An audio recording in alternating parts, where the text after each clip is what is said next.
नमस्कार। HW news network के इस कार्यक्रम में आप सबका स्वागत है। अभी हाल ही में देखा गया है कि देश भर में जगह-जगह पर, खास करके उन राज्यों में जहां भारतीय जनता पार्टी की सरकार है, वहां धर्म संसदें आयोजित हो रही हैं, जिसकी वजह से देश भर में धार्मिक और भाईचारे के वातावरण को बहुत बुरी तरीके से नुकसान पहुंच रहा है, दूषित हो रहा है।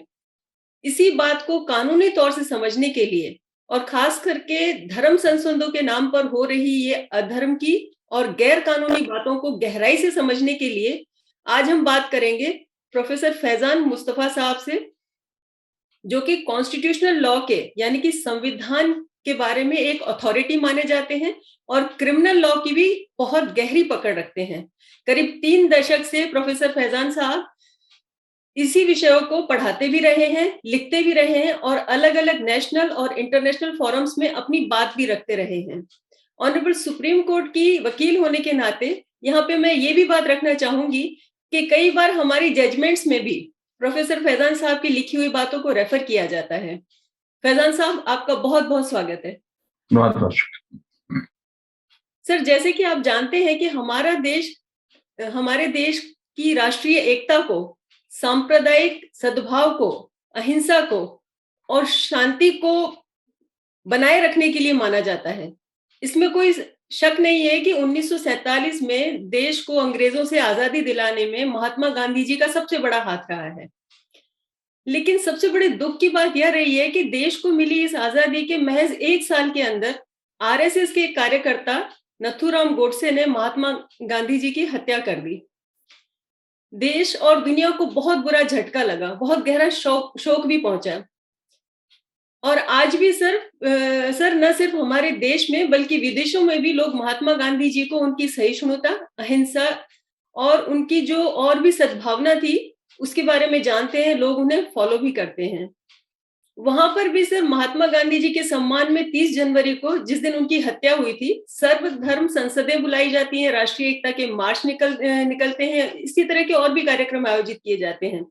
और वो लोग भी अपने देश में एकता, अखंडता और भाईचारे का संदेश भेजने की पूरी कोशिश करते हैं।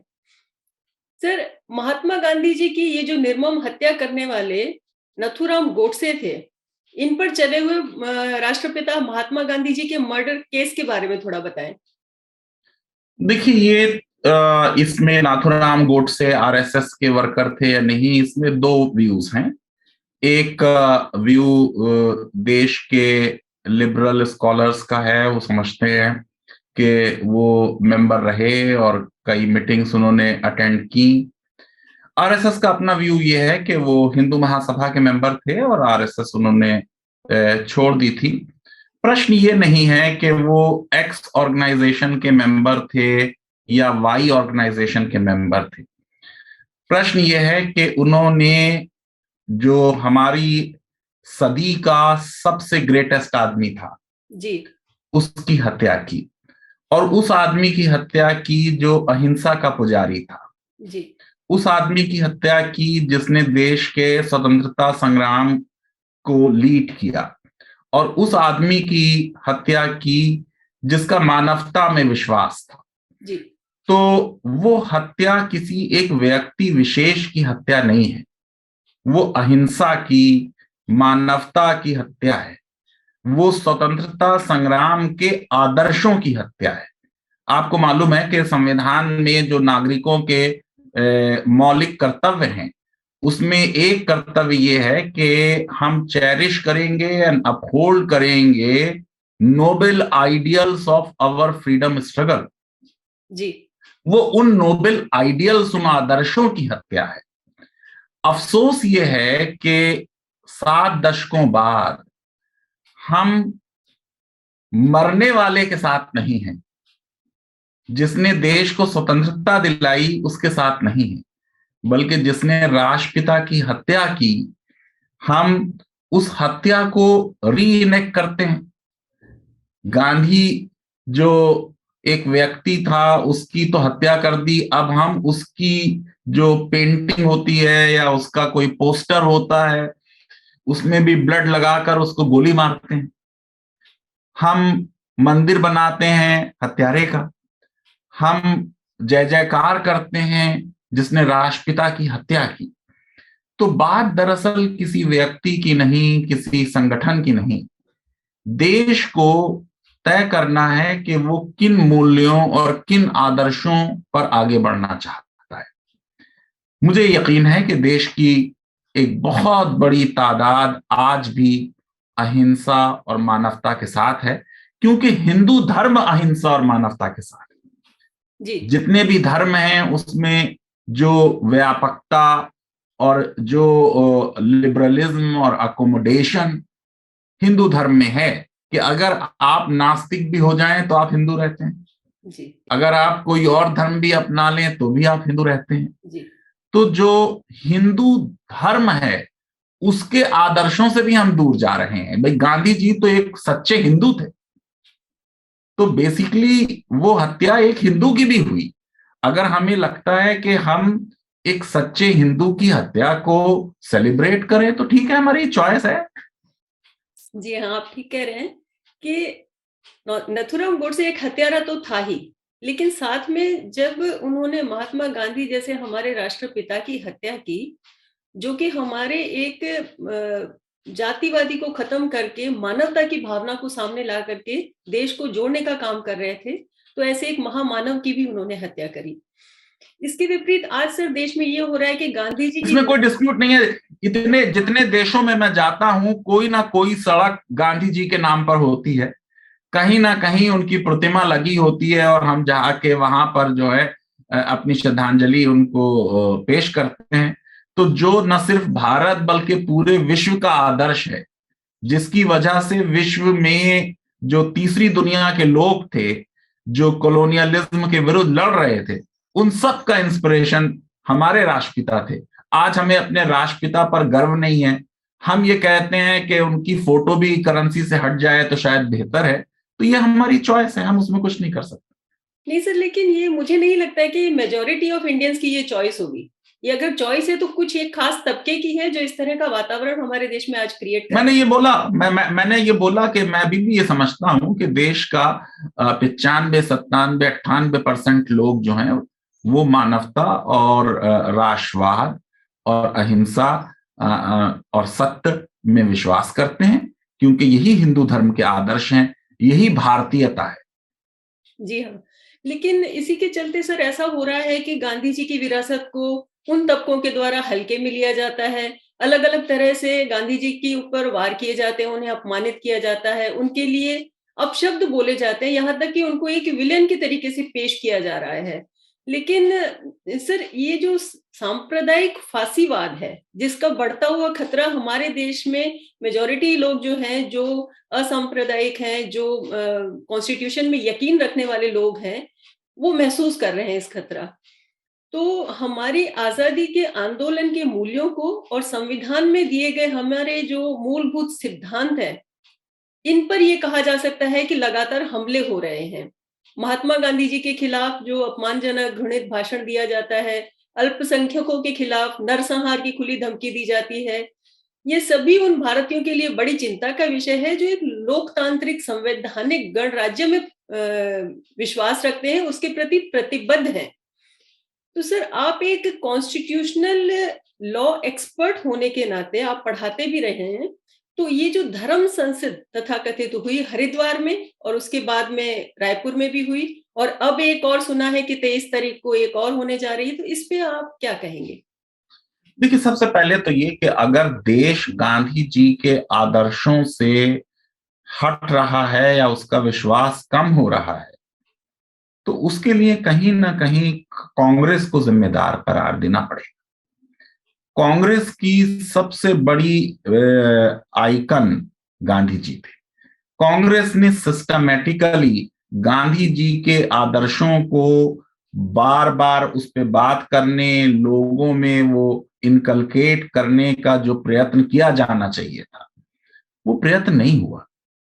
हमको सत्ता मिल गई और सत्ता मिलने के बाद हमने उन मूल्यों पर काम नहीं किया। ये बिल्कुल कांग्रेस के विरुद्ध जाती है बात। ऑन द कंट्रेरी, जो अपोजिट आइडियोलॉजी थी, उस आइडियोलॉजी ने अपने स्कूल्स बनाए, कंटिन्यूअसली उस पर काम किया, तो आज वो उसकी खेती काट रहे हैं। तो सबसे पहले तो कांग्रेस को ये एक्सेप्ट करना चाहिए कि उन्होंने सिटीजन्स में ना तो हमारी स्वतंत्रता संग्राम के आदर्शों की क्या महत्ता है और कैसे लोगों के दिलों में वो उतर जाएं, उन पर जितना काम करना चाहिए था वो काम नहीं किया। वो एक पॉलिटिकल पार्टी बन गई जिसको सत्ता चाहिए थी, वो एक मूवमेंट नहीं रही। देखिए, गांधी जी जैसे लेवल का आदमी जिसने कहा कि कांग्रेस को डिसॉल्व कर देना चाहिए फ्रीडम के बाद, जी, उनके आदर्शों पर काम करना था। मुझे अंदाजा है कि जो गांधी जी की इकोनॉमिक पॉलिसीज थी उनसे नेहरू जी एग्री नहीं करते थे। नेहरू जी हैवी इंडस्ट्रीज में यकीन रखते थे, गांधी जी लघु उद्योगों में यकीन रखते थे। तो एक आइडियोलॉजिकल डिफरेंस था। नेहरू एग्नोस्टिक थे, गांधी रिलीजियस थे, वो भी एक डिफरेंस था। लेकिन फिर भी कांग्रेस की ये रिस्पॉन्सिबिलिटी थी कि देश गांधी के और हिंदू धर्म के जो आदर्श रहे और भारतवर्ष के जो आदर्श रहे, उन आदर्शों पर काम करे। उन पर उन्होंने काम नहीं किया। तो एक तो ये वजह उसकी हो गई। देखिए, दूसरी वजह ये कि मैं तो ये समझता हूं कि देश के संविधान आने के बाद एक ही संसद है हमारे सारे देशवासियों की, जी सर। वो दिल्ली में है। अब नई एक संसद बन रही है, वो बात ठीक है। तो किसी को भी संसद अपने को कहना नहीं चाहिए। बहुत जमाने पहले मैंने देखा था जब बोस्निया हर्जेगोविना की प्रॉब्लम थी, तो कुछ एक छोटे से मुस्लिम ग्रुप ने एक मिल्ली पार्लियामेंट बना ली थी। उसका पोस्टर मैंने देखा, मैंने कहा ये मिल्ली पार्लियामेंट क्या है? पार्लियामेंट तो एक ही है, इंडियन पार्लियामेंट। जी, तो किसी को भी वो शब्द जो है इस्तेमाल नहीं करना चाहिए संसद का। दूसरी चीज देखिए, डॉक्टर चंद्रा, मैं अपने पूरे टीचिंग कैरियर का आपको 2 सेंटेंसेस में जर्नी आपको बताता हूं नहीं सर, आप कि मैं, तफसील से बताइए, आप पूरा बताइए। अच्छा देखिए, ऐसा है कि मैं क्योंकि संविधान पढ़ाता था, जी, तो कोई तकरीबन 20-25 साल तक मैं ये सोचता रहा कि नेहरू से बहुत बड़ी गलती हुई और संविधान सभा से गलती हो गई कि धर्म और राज्य के बीच जैसी दीवार अमेरिका में खड़ी हुई वैसी दीवार हमने खड़ी नहीं की। और ये अच्छी चीज नहीं, क्योंकि मुझे ये लगता था कि धर्म जो है वो मॉडर्न नहीं है, वो लिबरल नहीं है, वो प्रोग्रेसिव नहीं है, वो रूढ़िवादी है। ये मेरा विचार था। अब मुझे ये एहसास हुआ कि भाई लोग भारत के तो बहुत धार्मिक हैं, जी, ये तो धर्म के बिना रह नहीं सकते।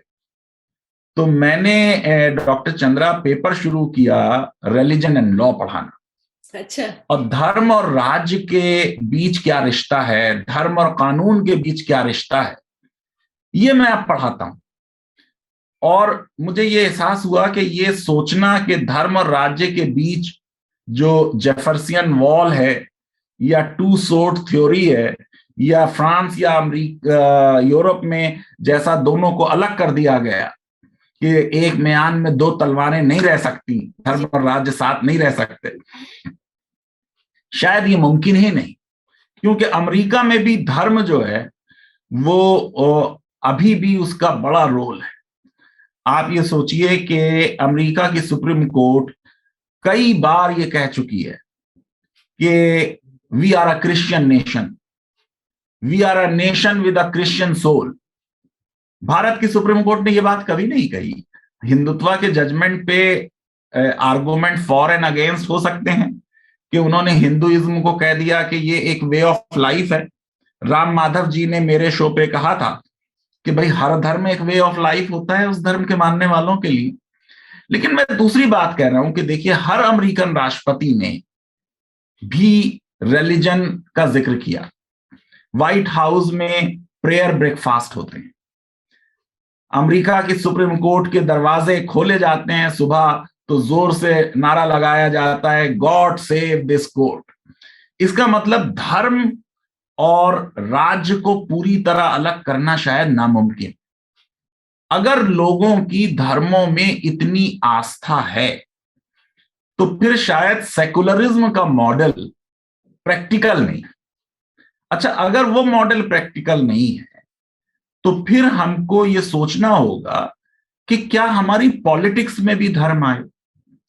उसके सिलसिले में भारत में तो कानून है, डिलिंकिंग रिलीजन फ्रॉम पॉलिटिक्स, कि कोई भी धर्म का इस्तेमाल आप वोट लेने में, वोट मांगने में नहीं कर सकते।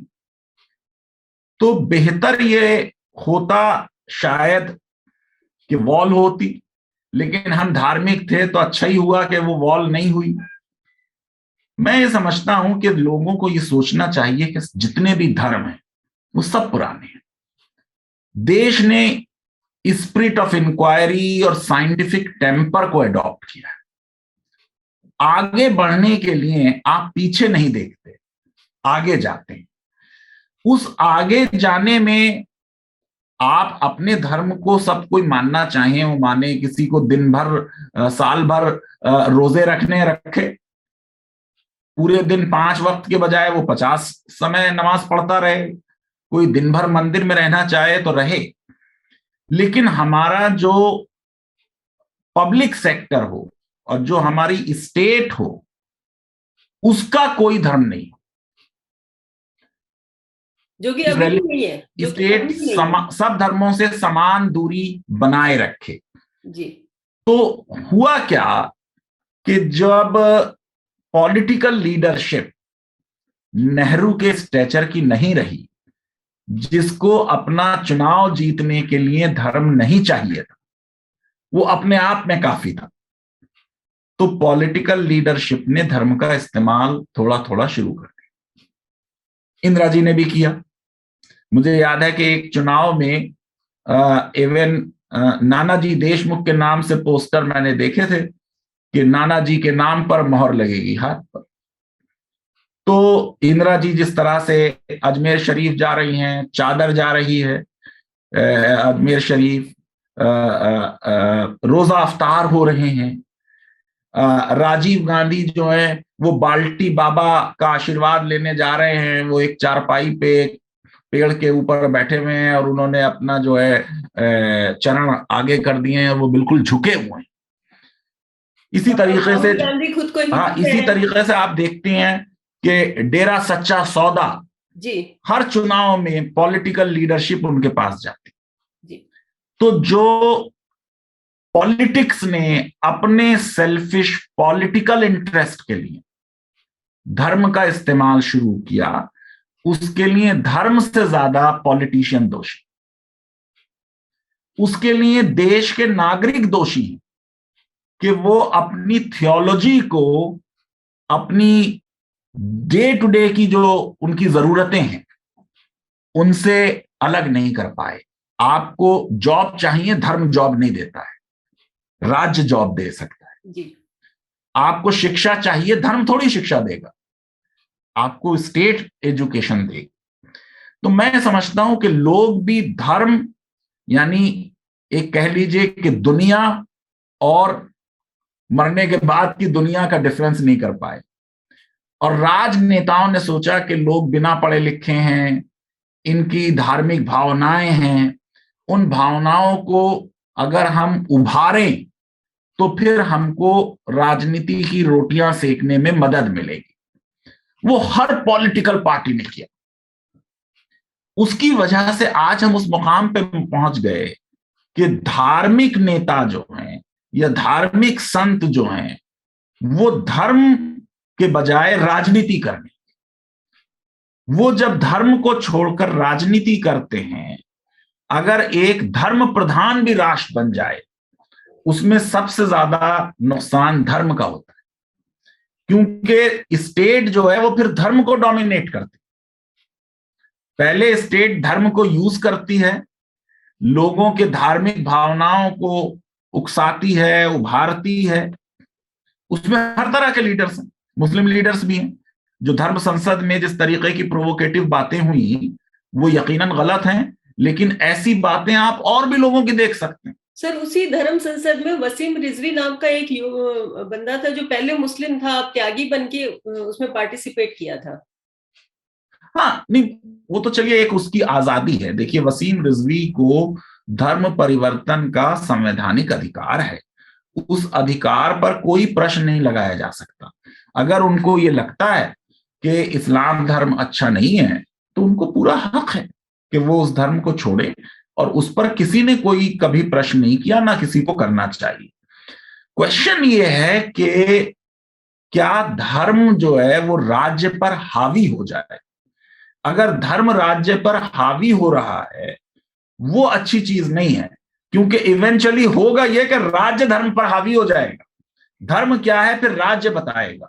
अब धर्म तो हिंसा नहीं है, लेकिन राज्य को अगर अपने इंटरेस्ट में हिंसा करानी हो तो धर्म का इस्तेमाल कर लेगा। प्रॉब्लम यह है कि सारे जो धर्म हैं, जो नए धर्म कह लीजिए, उनमें एक्सक्लूजन है।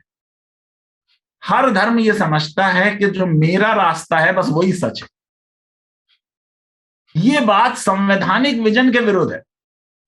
संवैधानिक विजन जो है वो ये कहता है आप जो मानना चाहो आपको हक है, लेकिन आप ये नहीं कह सकते कि वही अल्टीमेट ट्रुथ है। आप ये सोचिए कि एक धर्म संसद शिकागो में की विवेकानंद जी ने, और एक धर्म संसद हम आज कर रहे हैं।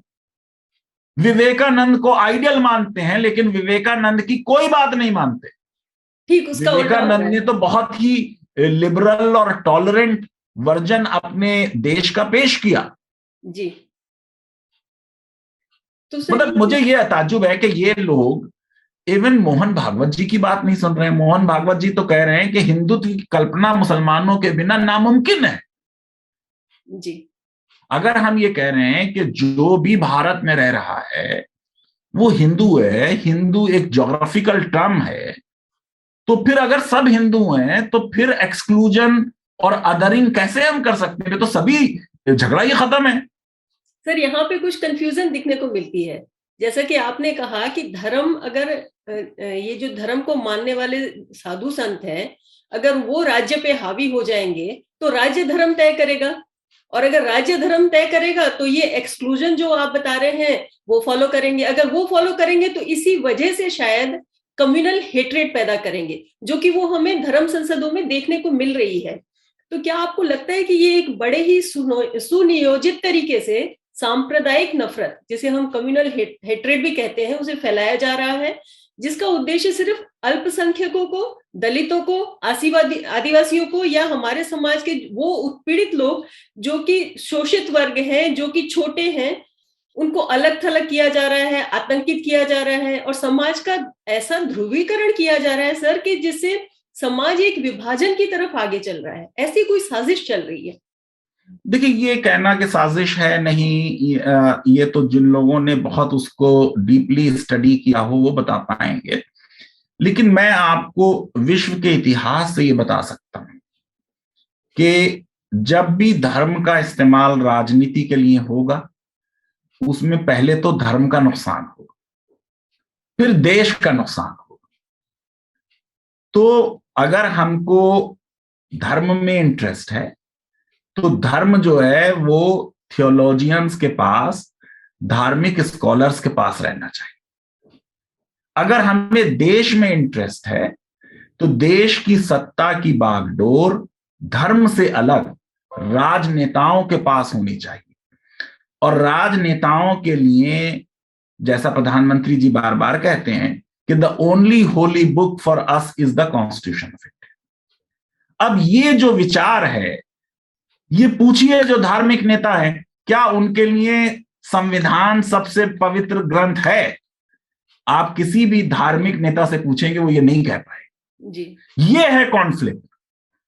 कॉन्फ्लिक्ट ये है कि आज का जो गणतंत्र है भारत का, उसमें आपको संविधान ही आजादी देता है कि आप वेदास को माने, गीता को माने, कुरान को माने, बाइबल को माने, जिस गुरु ग्रंथ साहब को माने, लेकिन पहले ये चीज माननी होगी कि सर्वोपरि देश का जो सुप्रीम लॉ है वो संविधान है। जी और हाँ। जो भी चीज संविधान से टकराएगी, आपको मालूम है, वो असंवैधानिक है। और कोई किसी को भी अधिकार नहीं, अगर संसद को यह अधिकार नहीं कि वो कोई असंवैधानिक कार्य करे, तो एक आम आदमी को कैसे ये अधिकार हो सकता है? जी हाँ, अगर देश का कानून अगर जीवन का अधिकार सबको दे रहा है, तो किसी के भी जीवन को कोई दूसरा कहे मैं ले लूंगा, ये तो नामुमकिन है। जी हाँ। और अगर इससे समाज में पोलराइजेशन होगा, समाज में डिवीजन होगा, तो फिर तो जाहिर है कि एक मजबूत राष्ट्र हम नहीं बन सकते। बेसिकली ये जितनी भी बातें समाज में किसी को भी डराने के लिए हों, धमकाने के लिए हों, उसको निकालने के लिए हों, ये सब राष्ट्र विरोधी हैं। क्योंकि मजबूत राष्ट्र जब बनेगा जब सबके सब एक साथ हों, जब राष्ट्र हित सर्वोपरि हो। आज हो क्या रहा है कि हम या तो अपने धर्म के हित को सोचते हैं, या हम किसी राजनीतिक लक्ष्य से धर्म का इस्तेमाल करते हैं। दोनों चीजें गलत हैं। धर्म को मानिए स्पिरिचुअलिटी के। देखिए, धार्मिकता बढ़ी है लेकिन अध्यात्मवाद कम हो गया, स्पिरिचुअलिटी कम हो रही है, रिलीजियोसिटी बढ़ रही है। हम रिलीजन का इस्तेमाल आप अगर इस तरीके से करने लगे कि किसी एक धर्म विशेष की, इवन बूढ़ी औरतें जिसका बच्चा है, उसके लिए हम जो है डील ऑफ द डे कर रहे हैं, तो फिर इसका मतलब हम परवर्टेड माइंड्स हैं। और वो देख लीजिए आ गया कि वो अभियुक्त जो है वो हर वक्त पॉर्न लिटरेचर देखता था। आप बुल्ली तो बाई हम का जिक्र कर रहे हैं। अपने समाज के युवाओं को एक अच्छा इंजीनियर, अच्छा साइंटिस्ट, अच्छा टेक्नोक्रेट बनाने के बजाय नफरती बना रहे हैं। उसको हम चाहते हैं कि वो क्रिमिनल बन जाए, उसके ऊपर क्रिमिनल केसेस चले, वो जेल में चला जाए।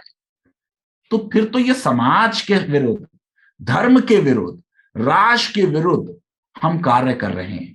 मैं आज भी मानता हूं डॉक्टर चंद्रा के जो धार्मिक संत हैं, इंक्लूडिंग हमारे यति नरसिंह जी, वो देश के हित में जरूर सोचते हो, लेकिन उनकी समझ में नहीं आ रहा है कि देश हित काहे में है।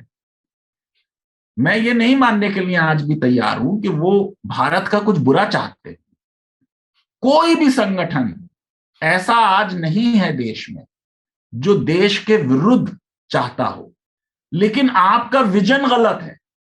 आप ये समझ रहे हैं कि अगर देश में सिर्फ हिंदू रहेंगे तो वो एक अच्छा देश होगा। वो अच्छा नहीं होगा। कोई बगीचा जिसमें एक ही तरह के फूल हो अच्छा बगीचा नहीं माना जाए। सर, जैसे आपने अभी जिक्र किया कि हमारे माननीय प्रधानमंत्री जी भी कहते हैं कि कॉन्स्टिट्यूशन जो है वो सर्वोत्तम है। आप भी यही मान रहे हैं, हम भी यही मान रहे हैं। हालांकि हर हिंदुस्तानी यही मानता होगा, जहां तक मेरा ख्याल है। इसके बावजूद सर, एक कानूनी ज्ञाता होने के बावजूद दुख की बात यह है कि हमारे ही सुप्रीम कोर्ट के एक वकील हैं श्री अश्वनी उपाध्याय, वो भी इस हरिद्वार की संसद में मौजूद थे और उन्होंने हरिद्वार की संसद में गेरुआ रंग का, ऑरेंज रंग का एक संविधान प्रस्तुत किया। सर आप हमें ये बताइए कि किसी भी देश का संविधान बदलने की प्रक्रिया क्या होती है और क्या हमारे देश में संविधान बदलना इतना आसान है सर? देखिए, मैंने तो नहीं देखा ये, आप अगर कह रही हैं तो हो सकता है जरूर ऐसा हो, लेकिन ऐसा है कि सर मेरे पास संविधान कुछ तस्वीरें आई है, मैं आपको भेज दूंगी जी। अच्छा, जी। संविधान के जो निर्माता थे हमारे संविधान सभा के सदस्य, वो बड़े दूरदर्शी लोग थे। देखिए, हमने विश्व का सबसे लेंथीएस्ट संविधान बनाया। हर चीज जो हम सोच सकते थे हमने उसमें लिख दी। फिर भी हमें ये लगा कि भविष्य की रिक्वायरमेंट अलग हो सकते हैं, जरूरत पड़ सकती है कोई चेंज लाने की, इसलिए संविधान में संशोधन की एक प्रक्रिया लिख दी। वो प्रक्रिया ये है कि आप अगर संविधान के कोई ऐसे मामले में अमेंडमेंट कर रहे हैं, जैसे समझ लीजिए कि आपको किसी स्टेट का नाम बदलना है, बाउंड्री बदलनी है, आर्टिकल 3 और 4 में अमेंडमेंट है, विधान परिषद समाप्त करनी है या विधान परिषद लानी है, तो ये अमेंडमेंट आप कर देंगे सिंपल मेजॉरिटी से, और ये अमेंडमेंट भी नहीं माना जाए। लेकिन बाकी अमेंडमेंट की प्रक्रिया 368 में लिखी, और उसमें भी दो तरह के प्रावधान किए कि कुछ अमेंडमेंट ऐसे होंगे जो संसद के दोनों सदन अगर 2/3 बहुमत से पास करें वो अमेंडमेंट हो जाएगा, और राष्ट्रपति जी को यह हक नहीं है कि किसी अमेंडमेंट बिल को वापस करें। और कुछ ऐसी चीजें हैं जिनमें राज्यों के रेटिफिकेशन की जरूरत होगी, तो आधे से ज्यादा विधान सभाओं को उसको पास करना होगा। तो संविधान में अगर हम कोई परिवर्तन चाहते हैं, वो परिवर्तन यकीनन मुमकिन है, लेकिन सुप्रीम कोर्ट ये कह चुकी है केशवानंद भारती के केस में कि संविधान को नष्ट करने का अधिकार संसद को नहीं है। और ये इसलिए नहीं है क्योंकि जो आर्टिकल 368 के शब्द हैं उनमें ये लिखा है कि जो भी अमेंडमेंट होगा, जब राष्ट्रपति जी उसको अपनी वो दे देंगे असेंट, उसके बाद the constitution shall stand amended, यानी कुछ संविधान का हिस्सा बचेगा जो विल स्टैंड अमेंडेड।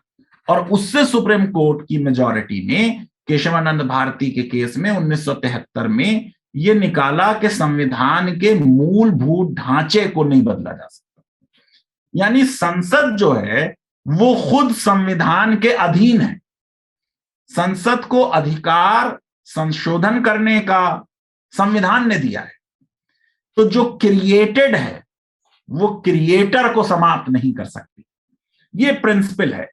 और संविधान का मूलभूत ढांचा क्या है उसकी कोई परिभाषा नहीं दी सुप्रीम कोर्ट ने, लेकिन सुप्रीम कोर्ट ने इशारे कर दिए अलग अलग जजमेंट में।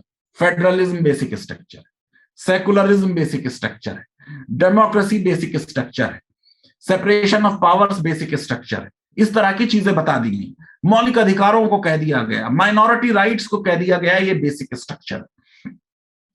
देखिए, मैं डॉक्टर चंद्रा एक बड़ा प्रैग्मेटिक आदमी, मैंने एक इंडियन एक्सप्रेस में आर्टिकल लिखा जिसकी बड़ी आलोचना मेरे लिबरल दोस्तों ने की। मैंने ये लिखा कि देखिए, ये जो धर्म और राजनीति और कम्युनलिज्म और पोलराइजेशन, ये सब जितना हो चुका, अब ऐसा है कि राजनेता भी इसे चाहें तो कंट्रोल नहीं कर सकते। जो इस वक्त हमने नफरत भर दी है लोगों में, वो कभी भी बाहर आ सकती है। अभी तो वो नेट पे है, फिर वो समाज में कभी आ जाएगी। तो इसलिए हमें ये सोचना चाहिए कि हम लोगों के दिलों को कैसे, एक तो उसमें प्यार आए और दूसरे उन्हें ये लगे कि हमने जो हम चाहते थे करा लिया। इसलिए मैंने ये लिखा, आपको ताज्जुब होगा जान के, कोविड हो गया इसलिए बहुत लोगों ने शायद वो पढ़ा नहीं, कि बात होनी चाहिए कि भारत किस तरह का हिंदू राष्ट्र। आगे सोचिए, हिंदू राष्ट्र होना तो संविधान के मूलभूत ढांचे के विरुद्ध होगा, बिल्कुल बिल्कुल।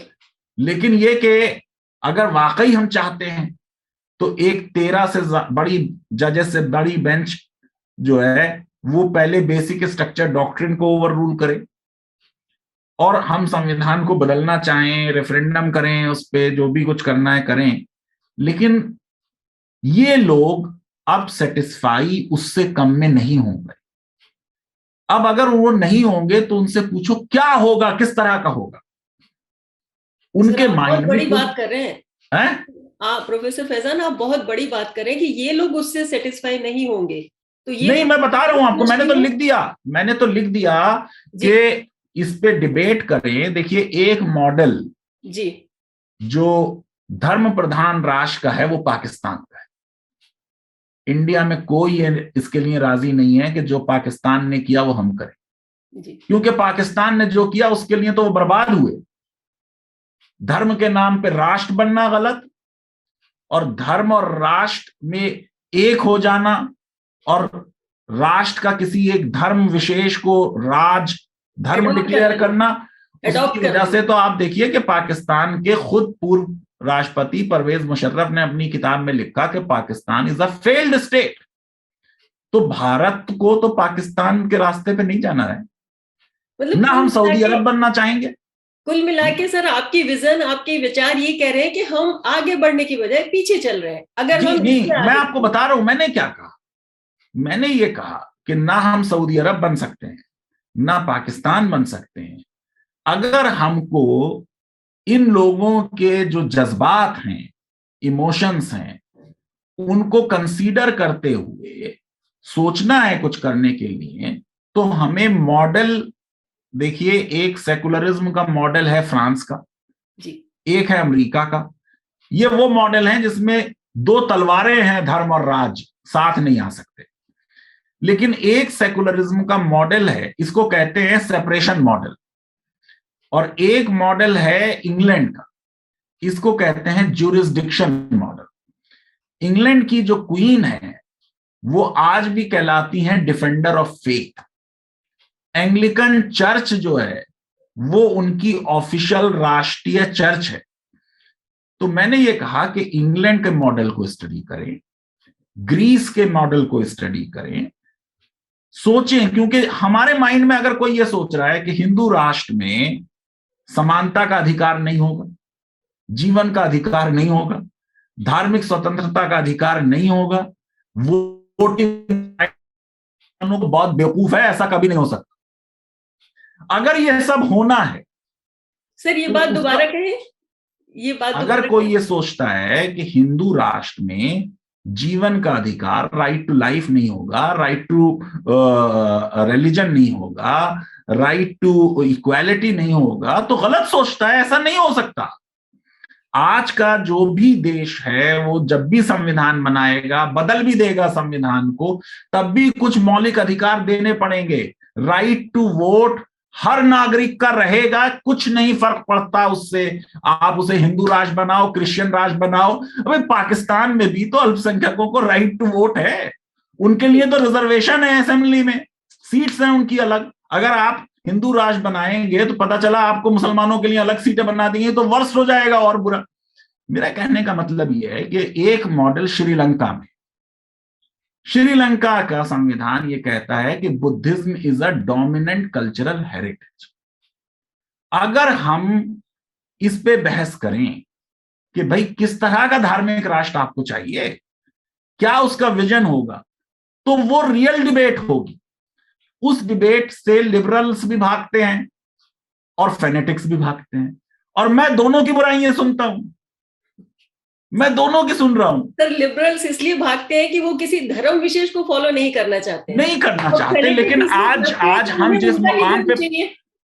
हम जिस मुकाम पे पहुंच गए, आपके तीन ही ऑप्शन हैं जी। या तो आप गांधी के विचारों पर लोगों को तैयार करें और वो दिल से उन विचारों को माने, ये नहीं कि 2 अक्टूबर को हमने थोड़ी सी सफाई कर दी और हो गया, वो नहीं। दूसरे आपके पास ये है कि आप जो धार्मिक भावनाएं अब उभर गई हैं वो इससे पहले के उस डिजास्टर की तरफ चली जाएं। आप कह दें कि भाई ये फैक्ट है कि इस देश के बहुत बड़ा बहुसंख्यक समाज हिंदू धर्म को मानता है। भारत के इतिहास के हिसाब से हमारा जो डोमिनेंट कल्चरल हेरिटेज है वो हिंदुइज्म है। ये अलग बात है कि वो हिंदुइज्म खुद इतना लिबरल है, खुद इतना एकोमोडेटिव है कि जो हिंदुत्व पे है वो शायद रियल हिंदुइज्म पे नहीं है। जी हाँ। दोनों में डिफरेंस है। जी हाँ, है ना, उसमें एग्रेशन नहीं है, उसमें तो अहिंसा है। तो उस पे डिबेट हो ताकि लोगों को पता चले जी कि हिंदुइज्म रियली क्या है। तीसरे, अगर हम चाहते ही हैं कि हम एक हिंदू राष्ट्र बन जाएं, तो हिंदू राष्ट्र का खाका क्या होगा, हिंदू राष्ट्र के क्या मॉडल्स होंगे, कौन सा मॉडल हम उसमें अडॉप्ट करना चाहेंगे, करें इस पे बहस। बहस की तो बात हो रही है, डेमोक्रेसी में बहस से नहीं भागना चाहिए। मैं समझता हूं कि अगर हम उनको बताएं सही से कि भैया हिंदू राष्ट्र में भी मुसलमानों के पास, ईसाइयों के पास मतदान का अधिकार रहेगा, समानता का अधिकार रहेगा, नॉन डिस्क्रिमिनेशन रहेगा, आर्टिकल 15 रहेगा, अपनी भाषा को, अपने धर्म को मानने की अगर राइट रहेगा, तो उनकी समझ में आ जाएगा कि इसे लेने से कोई ज्यादा फायदा नहीं है। जी जी, ये तो तकरीबन हर कॉन्स्टिट्यूशनल डेमोक्रेसी में है ये। नहीं, मगर वो जो आप 13वां संविधान बता रहे हैं, किसी को ये नहीं मालूम कि उसमें है क्या। उस पर डिबेट कर लीजिए, बताएं क्या है उसमें। मैं तो ये कह रहा हूं कि संविधान में क्या संशोधन करना है, इस पर पब्लिक डिबेट होनी चाहिए। जी हाँ, हो सकता है कि हम इस संविधान से बेहतर संविधान बना लें। लेकिन सर समस्या ये है कि जब ये धर्म संसद हुई और उसमें जो इस तरह की बातें रखी गई जिससे कि एक खास वर्ग में भय का या तनाव का माहौल पैदा हो या इनसिक्योरिटी पैदा हो, तो इस और उसके ऊपर कोई कड़ी कार्यवाही भी नहीं हुई। तो इसी चीज के चलते हमारे सुप्रीम कोर्ट के 76 वकीलों ने, माननीय वकील जो है हमारी सुप्रीम कोर्ट के, वो ज्यादातर कॉन्स्टिट्यूशनल केसेस पे ज्यादा ध्यान देते हैं, उसमें ज्यादा समय लगाते हैं। तो उन्होंने उच्चतम न्यायालय के हमारे जो चीफ जस्टिस ऑफ इंडिया हैं, उन्हें एक चिट्ठी लिखी। प्रोफेसर फैजान, अगर आप इजाजत दें तो मैं दर्शकों के लिए वो लेटर पढ़ के सुनाना चाहूंगी जो माननीय 76 वकीलों ने हमारे चीफ जस्टिस ऑफ इंडिया को लिखा है।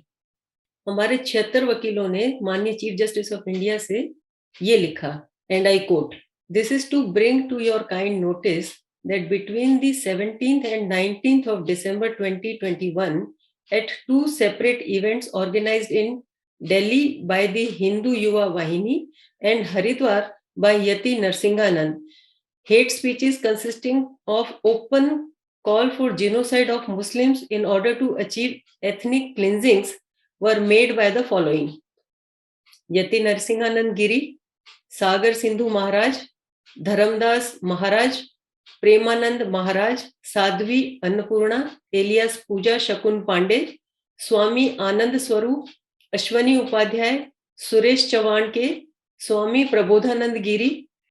The aforementioned events and the speeches delivered during the same are not mere hate speeches, but amount to an open call for murder of an entire community. The said speeches thus pose a grave threat not just to the unity and integrity of our country, but also endanger the lives of millions of Muslim citizens. In view of the seriousness and gravity of the above-mentioned events, it is most humbly prayed that your lordship may take suo motu cognizance of the same and direct the action be taken against the guilty persons under sections 120B, 121A, 153A, 153B, 295A, and 298 of Indian Penal Code 1860. It is also pointed out that the recent speeches are a part of a series of similar speeches that we have come across in the past. It may be noted that no effective steps have been taken under the provisions of 153, 153A, 153B, 295A, 504, 506, 120B, 34 of IPC in respect of the earlier hate speeches. Thus, urgent judicial intervention is required to prevent such events that seem to have become the order of the day. We have also been informed that in this regard, a few petitions under Article 32 of the Constitution of India are also pending for consideration before the Honorable Supreme Court. We are writing to your lordship, hoping for prompt action in your capacity as the head of the judicial wing of the state, and knowing your lordship's commitment to both the independence of the judiciary as also the constitutional values that are the fundamental of the functioning of a multicultural nation such as ours. Regards, signatories, the name of the 76 advocates. Sir, आप इस पे क्या कहेंगे कि क्या उन जो वकीलों की मांग थी वो जायज थी या उस पे किस तरह की कार्रवाई हो सकती थी? देखिए, पहली चीज तो ये कि वकील अगर मांग भी ना करते तो सुप्रीम कोर्ट को खुद सो मोटो इसको सुन लेना चाहिए जी। जब सुप्रीम कोर्ट एक अखबार में छपे लेटर टू द एडिटर को पब्लिक इंटरेस्ट पेटिशन करार दे चुकी है, अगर किसी जज को एक पोस्ट कार्ड मिल गया उसको हम पब्लिक इंटरेस्ट लिटिगेशन में सुन चुके हैं, तो इतना बड़ा मामला हो गया उस पर सुप्रीम कोर्ट को खुद सुन लेना था।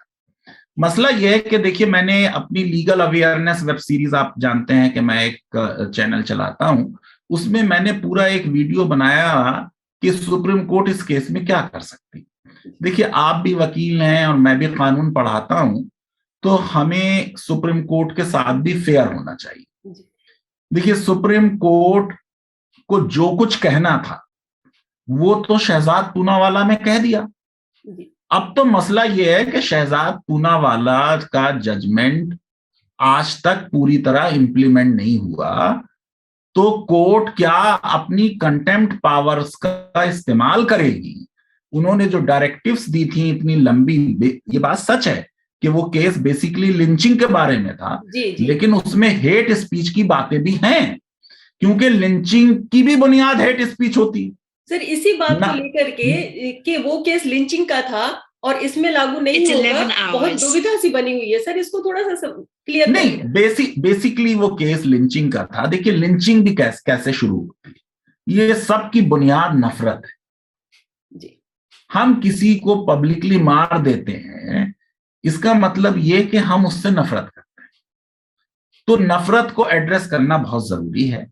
आज जो हमारे संविधान में और हमारे देश के कानून में, इंडियन पीनल कोड में प्रावधान है, उसमें थोड़ी सी कमी है, क्योंकि जो 153A और 153B हैं, उसमें एनिमिटी के प्रमोशन को हेट स्पीच माना जा रहा है एक तरह से।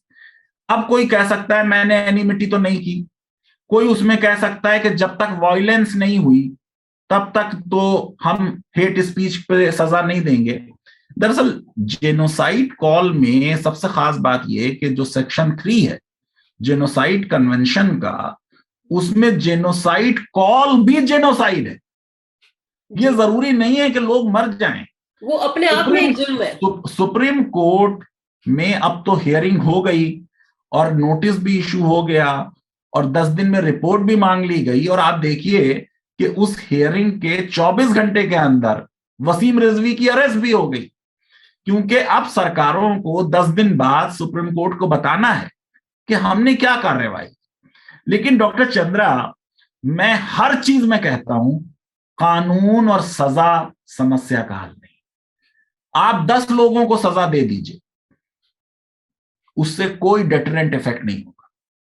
इसीलिए मैं डेथ पेनाल्टी की भी मुखालफत करता हूं कि डेथ पेनाल्टी से कोई समाज में क्राइम कम नहीं होता है। मेरा ये कहना है कि वो समाज जिसने तालियां बजा दी, या वो समाज जिसने ओथ ले ली, या वो बच्चे जो ओथ ले रहे हैं इस तरह की जगह जगह, उनमें नफरत जिसने भर दी है, उसको एड्रेस कीजिए।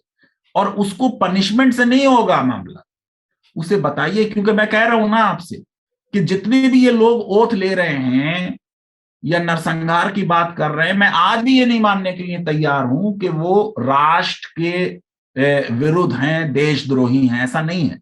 तो क्या उनकी समझ में नहीं आ रहा है कि राष्ट्र है क्या, उनकी ये समझ में नहीं आ रहा है कि राष्ट्र किसको कहते हैं। देखिए, देश, सुप्रीम कोर्ट के चीफ जस्टिस ऑफ इंडिया कह चुके हैं कि देश किसी टेरिटरी का नाम नहीं होता, वो उस देश के लोगों का नाम होता है, उस देश के आदर्शों का नाम होता है। हम अगर उन आदर्शों से भटक रहे हैं, हम अगर देश में कह रहे हैं कि आप अंदर आप बाहर, ये मेरा वो तेरा, ये जो अस एंड दे हम करेंगे, ये बिल्कुल राष्ट्र विरोधी है। तो उन लोगों को इंगेज करने की जरूरत है। हम जो हैं, क्यों नहीं और ज्यादा शक्कर डालते कि जहर कम हो जाए। सजाओं से काम नहीं चलेगा। प्यार और मोहब्बत की कैंपेन क्यों सेकुलर पार्टीज नहीं चलाती, क्यों और धर्म के लोग नहीं चलाते, क्यों मस्जिदों में और लोगों से वो बुला के जो डिफरेंट धर्मों के हैं उनसे बैठ के बात की जाती। मैं ये समझता हूं कि आज जिस स्टेज पे हम हैं, हर धर्म का जो उसकी जिम्मेदारी है कि वो बताए कि इंसान से नफरत, इंसान को मारना किसी भी धर्म में उसकी इजाजत नहीं। जो भी इंसान को मारने की बात कर रहा है वो सबसे पहले, अगर उसने धर्म का लबादा ओढ़ रखा है, उसे डिक्लेयर करना चाहिए कि ये बिल्कुल अपने धर्म से हट चुका है। आप धर्म के भी विरुद्ध जा रहे हैं, संविधान के विरुद्ध जा रहे हैं, देश के क्रिमिनल लॉ के विरुद्ध जा रहे हैं और राष्ट्र को बहुत बड़ा नुकसान पहुंचाने जा रहे हैं। लेकिन ये एक किसी मुगालते में है, इनके समझ में सही कंसेप्ट नहीं है। राष्ट्र के सही कंसेप्ट पे हम बात नहीं करते हैं। कैसा देश बनाना चाहते हैं, हमें इस पर बात करनी होगी, हम उस पर बात नहीं कर रहे हैं। सर, क्या आप ये कहना चाहते हैं कि ये जो खास किस्म के लोग हैं जो इस तरह की बातें फैला रहे हैं, वो गुमराह हो चुके हैं? वो गुमराह हैं, वो 100% गुमराह हैं, और हर धर्म में ऐसे लोग हैं, वो गुमराह रहे हैं। हर धर्म की, मुझे माफी के साथ कहना पड़ रहा है कि जो क्लर्जी है वो बड़ी रिग्रेसिव है, बड़ी ऑर्थोडॉक्स है, बहुत डेटेड है, वो पास्ट में रहती है। ये पूरा जो आइडिया हमारे पड़ोस में आ चुका कि साहब हम इस्लामाइजेशन करेंगे, ये सारी चीजें जो मॉडर्न नेशन स्टेट का आइडिया है, जो मॉडर्न प्लूरलिज्म का आइडिया है, संविधानवाद का जो आइडिया है, उसके विरुद्ध है। कोई भी धार्मिक राष्ट्र आज 21वीं सदी में नहीं बन सकता। हर देश में जो भी उसकी डेमोग्राफी है, जो भी उसके देश के नागरिक हैं, उन सबके समान अधिकार रहेंगे। राज्य धर्म से दूर रहेगा, लोगों के धर्म होंगे, लोग अपने धर्म को मानेंगे, लेकिन राज्य किसी धर्म को ना प्रमोट करेगा ना उसके विरुद्ध कार्य करेगा। सर, अगर लोग धर्म अपना मानेंगे और राज्य ने किसी एक इंसान को अपना पुलिस ऑफिसर बनाया है, एक जिम्मेवारी दी है पुलिस बनने की, तो एक ऐसा भी देखा गया कि जब इन इस तरह की जो हरिद्वार में धर्म संसद हुई थी, उसमें ऐसे कम्युनल डिफरेंसेस पैदा करने वाले भाषण को लेकर के कुछ लोगों ने मांग उठाई कि भाई इन लोगों के खिलाफ कानूनी कार्यवाही होनी चाहिए। तो बजाय उसके खिलाफ कानूनी कार्यवाही करने के, ये लोग खुद पहुंच गए थे पुलिस स्टेशन में और उन्होंने कुछ मुस्लिम धार्मिक नेताओं के खिलाफ कंप्लेंट रजिस्टर करने के लिए वहां पे पुलिस स्टेशन में एक कंप्लेंट लिख के दिया। और उस समय का एक वीडियो थोड़ा सा वायरल हुआ है जिसमें ये कहते हुए सुना जा रहा है उनसे कि ये तो हमारा भाई है और ये तो हमारे ही फेवर में निर्णय लेगा। सर, मैं आपसे ये जानना चाहती हूँ कि क्या ये जो इंसिडेंट हुआ, इसके अंदर एक राज्य का पुलिस ऑफिसर और एक धार्मिक नेता राज्य को अपने फेवर में आने के लिए बरगला रहे थे? क्या उनके पास कोई ऐसा कानूनी राइट था कि वो इस तरह की बात रखते? सर, ये देखिए, इस पूरे एपिसोड में जो पुलिस ऑफिसर था जी, वो जरा मुस्कुरा रहे हैं, हंस रहे हैं, उससे गड़बड़ हो गई। जो लोग गए वो कुछ भी कह सकते हैं, उस पर पाबंदी नहीं हो सकती है। वो उनको विनोवर करने की कोशिश कर रहे हैं पुलिस ऑफिसर। जी, पुलिस ऑफिसर की तरफ से ये स्टेटमेंट होना चाहिए था, आपको जो शिकायत है आप दीजिए, हम इसको एफआईआर फाइल कर लेते हैं, जिन भी मुस्लिम नेताओं के या धर्मगुरुओं के बारे में है उस पर भी कार्रवाई होगी, और आप लोगों ने जो कुछ बोला है उस पर भी कार्रवाई। सर, अगर कानूनी भाषा में मैं बात करूं तो अगर कोई हमारे पे एलिगेशन लगाता है और अगर हम उसका रिबटल नहीं करते हैं तो ये माना जाता है कि हमने उसको सहमति दी है। तो अगर वहां पे वो पुलिस ऑफिसर मुस्कुरा रहा था और उसने इस बात को खारिज नहीं किया, या जैसे आप बता रहे हैं वो बात नहीं कही कि उनके खिलाफ भी कार्रवाई होगी, तो क्या उसे हम उस पुलिस ऑफिसर की इन लोगों के लिए सहमति समझे? सर, अब सहमति तो नहीं, लेकिन जो पुलिस के आला अफसर हैं उनको शो कॉज देके पूछना चाहिए। मतलब ये इतनी बड़ी चीज तो नहीं है कि उस पर किसी की नौकरी ले ली जाएगी, लेकिन ये कि उनसे ये पूछा जाए कि आपने, दरअसल ये जो वीडियो बनते हैं ना, ये पता चला वो वाला मिनट रिकॉर्ड हो गया, उसके बाद हो सकता है पुलिस ऑफिसर ने कहा हो कि नहीं आप ऐसा नहीं कर सकते, वो रिकॉर्ड नहीं हुआ। तो मैं पूरी तरह अब फिर भी एक बेनिफिट ऑफ डाउट दे दूंगा कि उनको ये कहना चाहिए था और उनके सीनियर्स को उनसे जवाब तलब करना चाहिए कि ये इस तरह का वीडियो आया है, आप इसका पब्लिक डिनायल कीजिए और अपने एक्शन से दिखाइए कि आपने पैरिटी बरती। अगर इधर वालों ने कुछ कहा उन पे भी कार्रवाई कीजिए, उधर वालों ने कहा उन पे भी, क्योंकि आपके लिए दोनों लोग जो हैं वो लॉ को वायलेट कर रहे हैं और आपको रूल ऑफ लॉ अपहोल्ड करना है। दरअसल सारा खेल सियासत का है। अगर सियासत से धर्म हट जाए तो देश का बहुत भला होने वाला है। हमने इस पे कानून पास किया, लेकिन वो कानून हमने सख्ती से लागू नहीं किया। सर कुछ लोगों का ये भी मानना है कि जो फेनेटिक हो गए हैं या जो ऐसे बच्चे हैं जो इनको ब्लाइंडली फॉलो करते हैं, उन लोगों को एक मैसेज मिला कि आप चाहे जो मर्जी कर लें, आपके खिलाफ पुलिस कोई कार्रवाई नहीं करेगी और आपके लिए सॉफ्ट रहेगी। सर मैं आपसे हाँ, अगर ये मैसेज गया तो ये बहुत गलत गया मैसेज, क्योंकि अगर पुलिस पे से जनता का विश्वास खत्म हो जाएगा तो पूरा स्टेट का जो स्ट्रक्चर है वो कोलैप्स हो जाएगा, एनार्की हो जाएगी। पुलिस की ये जिम्मेदारी है कि वो ऑर्डर मेंटेन करे, पुलिस की ये जिम्मेदारी है कि वो गिल्टी को प्रोसिक्यूट करे, अदालत उसको सजा दे, क्योंकि रूल ऑफ लॉ जो है वो हमारे देश का संविधान का बेसिक स्ट्रक्चर है। हम अगर संविधान बदल देंगे तब भी हमें रूल ऑफ लॉ रखना पड़ेगा, तो रूल ऑफ लॉ से कोई बच नहीं सकता। इसलिए कानून का सख्ती से, समानता के साथ, फेयरली इम्प्लीमेंटेशन और एनफोर्समेंट होना चाहिए। सर आप एजुकेशनिस्ट हैं, शिक्षक रहे हैं और इस धर्म संसद में एक साध्वी भी थी, इसलिए मैं आपसे एक बात जानना चाहूंगी। ये साध्वी जो थी उन्होंने बच्चों को पढ़ने लिखने के बजाय कॉपी किताब छोड़ने की हिदायत दी और हथियार उठाने की हिदायत दी। सर इस बात के दो पहलू निकलते हैं। एक, क्या आपको लगता है कि इस बात से हमारे देश के वो बच्चे जो खासतौर से पढ़ने लिखने वाले बच्चे हैं उनकी मानसिकता पे बुरा असर पड़ेगा? और दूसरा ये कि सर क्या उसको अधिकार था इस तरह की बात रखने का? नहीं नहीं, ये तो बिल्कुल इंसाइटमेंट है, क्लियरली आप लोगों को अपडेट कर रहे हैं। अगर आप लोगों को कह रहे हैं कि आप किताबें ना रहो और हथियार उठाओ, ये तो बिल्कुल क्लियरली हमारे लॉ के तहत प्रोहिबिटेड है। लेकिन अच्छी बात यह है कि इतना हमारी जो मॉडर्न जनरेशन के बच्चे हैं वो साधु संतों को इतना नहीं सुनते, जरा सा जो सीनियर लोग हैं वो ज्यादा सुनते हैं।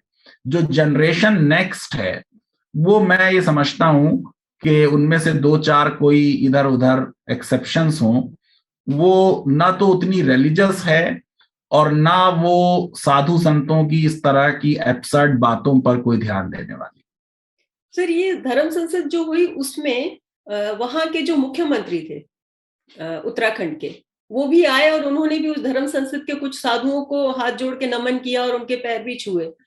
सर मैं आपसे ये जानना चाहती हूँ कि क्या एक चीफ मिनिस्टर जो संवैधानिक पद पे बैठा हुआ है और उस राज्य का मुखिया है, वो ऐसी धर्म संसद में जाते हैं और ऐसे साधुओं को, जो आमतौर पे ये देखा गया कि कम पढ़े लिखे होते हैं या जिनका कोई ठिकाना नहीं होता है, ऐसे लोगों को पैर छूते हैं और एक ऐसा मैसेज भेजने की कोशिश करते हैं कि जो ये कह रहे हैं वो सच है? देखिए, वो ये पर्पस नहीं है उसका। देखिए, एक तो देश के कानून के हिसाब से आपको किसी के भी पैर छूने का, किसी से भी श्रद्धा रखने का अधिकार है, तो चीफ मिनिस्टर का जाना अपने आप में कोई कानून का वायलेशन नहीं है। लेकिन मसला ये है कि ये जो दिखाते हैं उसमें वास्तव में विश्वास इतना नहीं करते हैं। वो ये चाहते हैं कि उन संतों के जो अंधभक्त फॉलोअर्स हैं उनका वोट हमें मिल जाए। तो वो रेवरेंस जो दिखा रहे हैं, श्रद्धा, वो श्रद्धा भी सच्ची नहीं होती है, उस श्रद्धा के पीछे भी राजनीति होती है।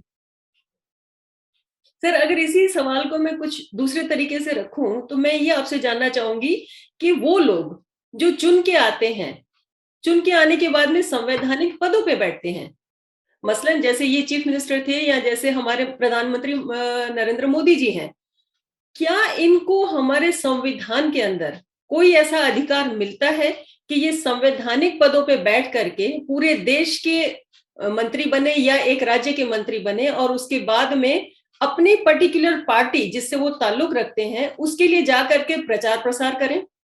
नहीं, बना नहीं, कैसे मना हो सकता है? पार्लियामेंट्री डेमोक्रेसी में जो रूलिंग पार्टी है फिर तो वो जाएगी।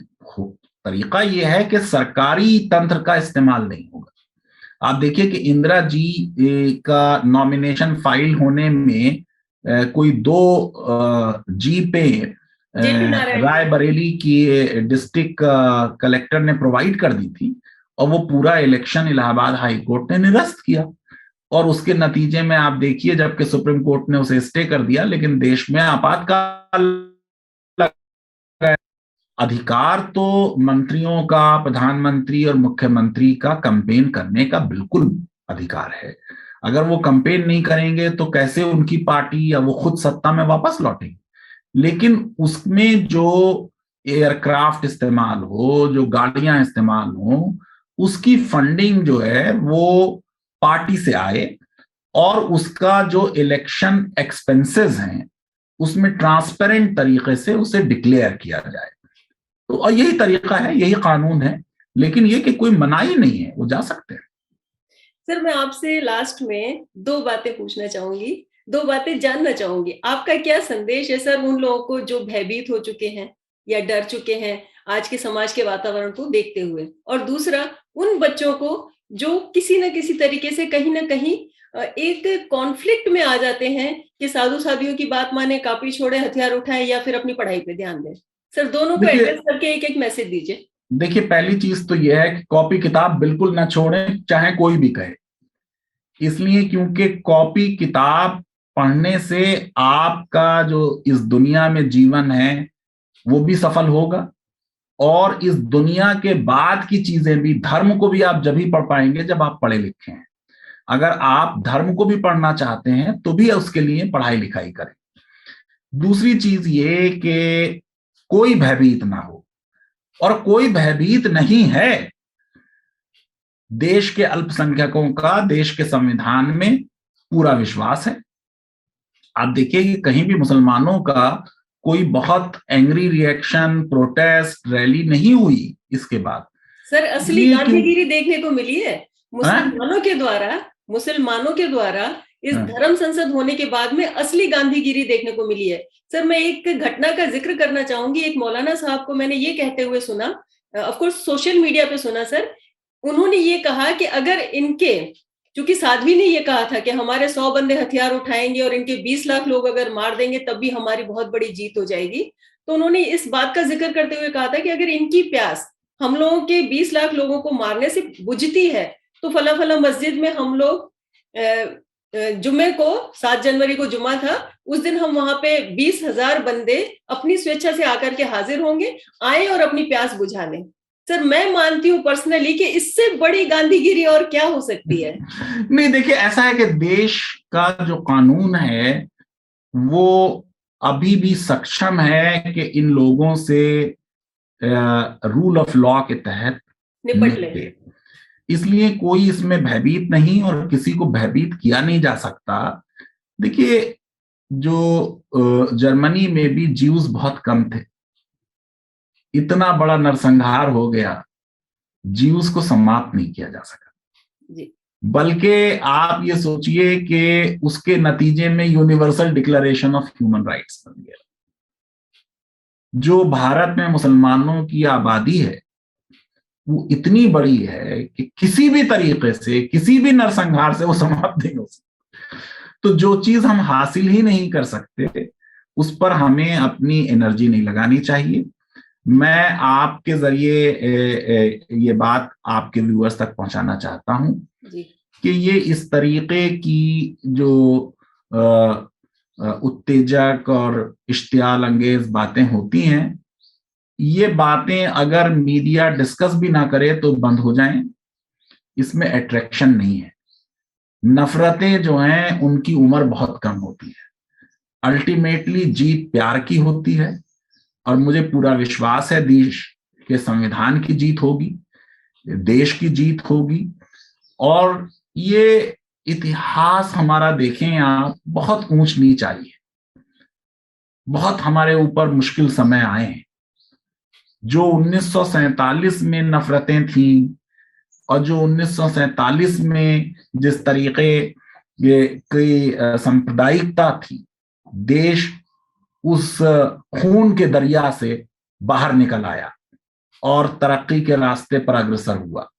मुझे नहीं लगता कि हमारा जितना बड़ा और जितना महान देश है और इस देश के जितने महान लोग हैं, उनको कोई साधु और कोई संत और कोई पादरी और कोई मुल्ला या कोई कास्टिस्ट लीडर या कोई रीजनल लीडर रीजन और कास्ट और लैंग्वेज और धर्म के नाम पर नफरतों की बुनियाद पर बांट सकता है। ये नामुमकिन है। ये जो कुछ हो रहा है बुरा है, इस पे सजाएं होंगी यकीनन, और देश का कानून अपना कार्य करेगा। बच्चों को पढ़ना चाहिए और हमें प्यार बांटना चाहिए। जी और आपने मेरे जो दिल की बात। सेकुलर पार्टीज हैं उनकी जिम्मेदारी है कि जब उनके सामने एक आइडियोलॉजिकल अपोजिशन है तो उस आइडियोलॉजिकल अपोजिशन के सामने अल्टरनेटिव आइडियोलॉजी रखें। और अल्टरनेटिव आइडियोलॉजी देश के संविधान में है बंधुत्व, ब्रदरहुड, भाईचारा, fraternity, justice, social and economic and political, equality of status and opportunity, जो हमारे देश के संविधान के प्रस्तावना में है, वो देश के आदर्श हैं। उन आदर्शों से देश कभी भी नहीं फिरेगा, ये मेरी आशा है। जी हाँ, प्रोफेसर फैजान, आपका टाइम देने के लिए बहुत बहुत शुक्रिया। हम आपका तहे दिल से शुक्रिया करेंगे, इसलिए भी कि आपने हमारे देश की हर जनता को, हमारे हर व्यूअर को एक कॉन्फिडेंस दिया है, एक जिसे कहे कि एक भयभीत ना होने का जो संदेशा दिया है, ये अपने आप में एक बहुत बड़ी बात है।